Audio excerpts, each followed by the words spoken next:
All right, thank you, Linda Wright.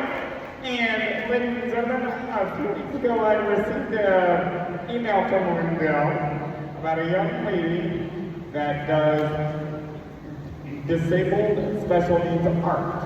And she's also a motivational speaker. I would like to introduce to you Melissa Brian. Hello, hello. Thank you. Great job. Give it up. Hey, Brian. Very nice. Is this my time to shine?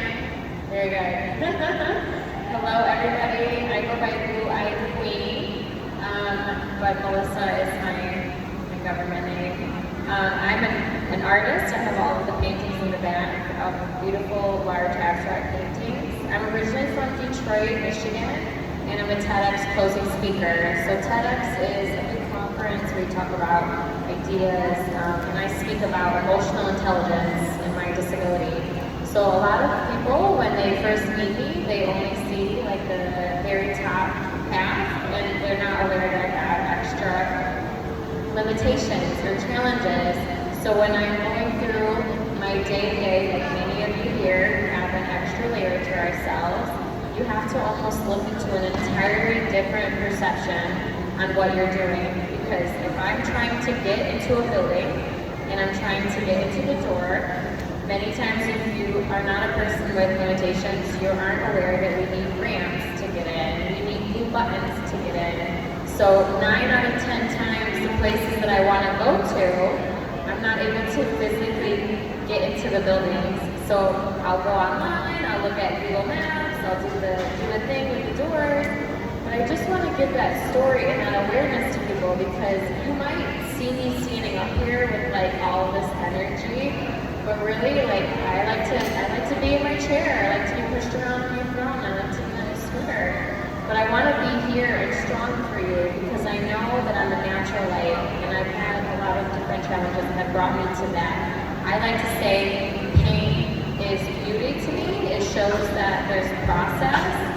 My story of how I became a disabled person was from birth. And if you haven't seen my TEDx speech, I start off by saying that I was born in Traverse City, Michigan. And my biological parents, my father who had an alcohol problem, and my mom was an abuser of drugs. And so they weren't being responsible when I was growing inside my mother.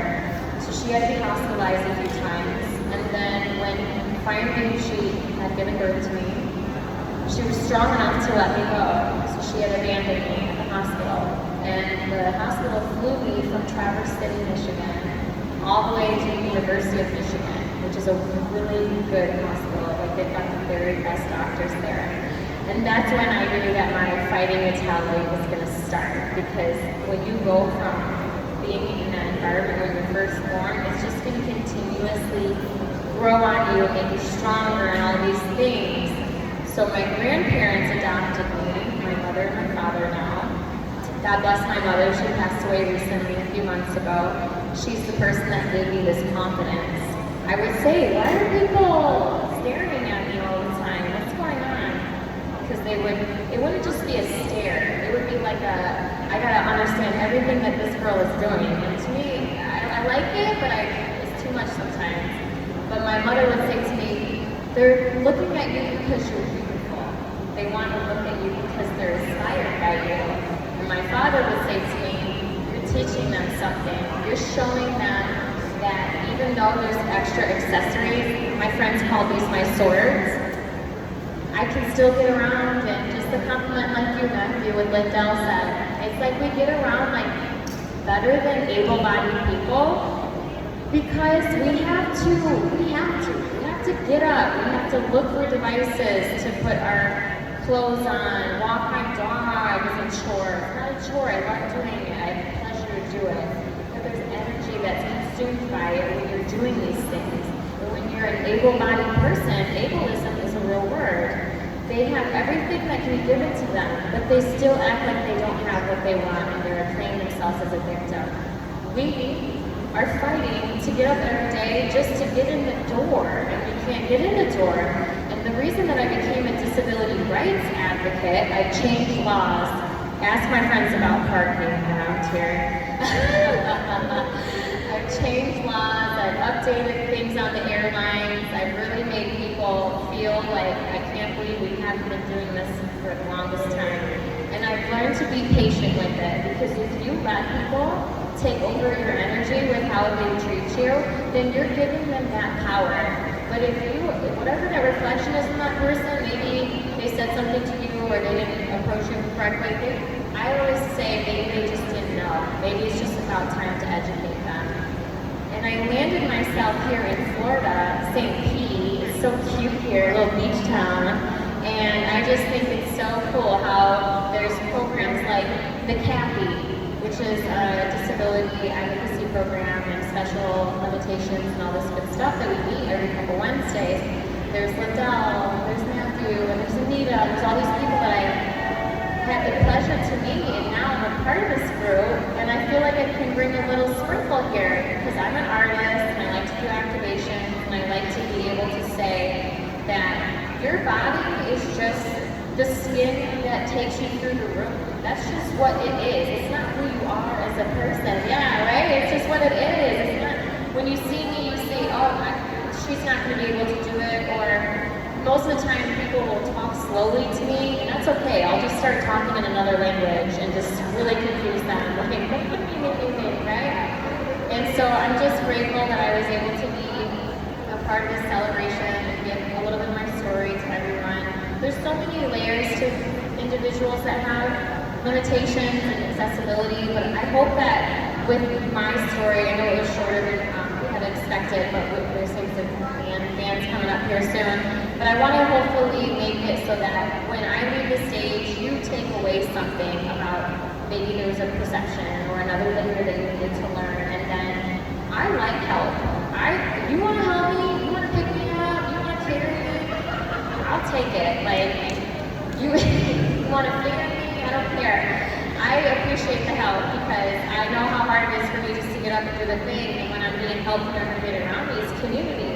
And I think that people are like, wow, this is how we should be with each other, not just people that have extra layers of disabilities, but we should be empathetic and compassionate, because if I stood in front of you and you knew that I was from Michigan and had all of those things happen to me in my life, I'm a statistic. I had 14 surgeries, I'm a statistic, I wasn't supposed to do it. And that was the fuel that made me want to do it, because you told me I couldn't do it, I'm going to do it, and I'm going to do it smiling and gracefully, and I'm going to show up. And that is the biggest problem these days, is people just don't show up. And that because I've already made that layer of being present and being here, to me that's infinity. So I really appreciate your time today and all the positive vibes. God bless everybody. Blue Eye Queen, amen. Let's hear it for Blue Eye Queen. Thank you very much. All right, we're going to have the Harvey Myers Band up here in just a few minutes. We're going to get a big picture here. Once again, everybody, before we shut it down. All right, so Okay, once again, I do want to remind you about the silent auction, please. We're going to close this thing down here in just a little bit. One to my left and one to my right. We have some hotel stays over here. We also have the pictures right here in front of me. They were hand-painted. They're selling them, so please just take a minute, stop by and look at them if you're interested. Once again, everybody, grab a bite to eat. We have candy. He's having a blast over the candy game machine. Look at it. We have ice, we have the little slushies, and we have popcorn. So please, once again, everybody, thank you for coming. I can't believe American Disabilities Act, 1990, 34 years ago. That's amazing. Matt, Miracle, by the way, you are the man. all right, thank you, Ryan. And all staff to the stage, all award recipients, we need you to take a team photo for the website, please.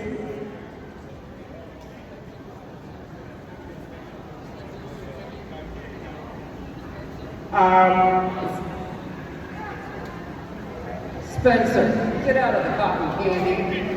Spencer, Kevin, come on up. Lisa, Henry, Anita, Lisa Emery, we are doing a group photo. All staff, of Miracle by the Bay, otherwise known as Every Communication member, communication board member.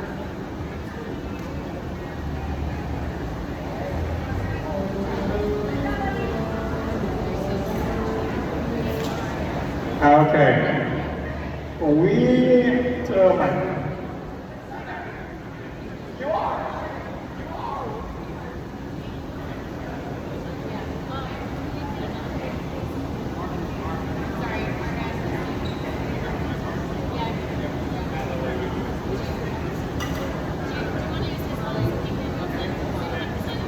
hold on.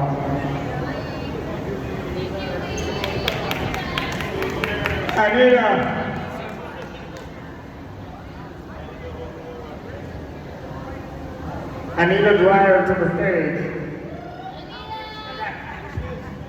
All right.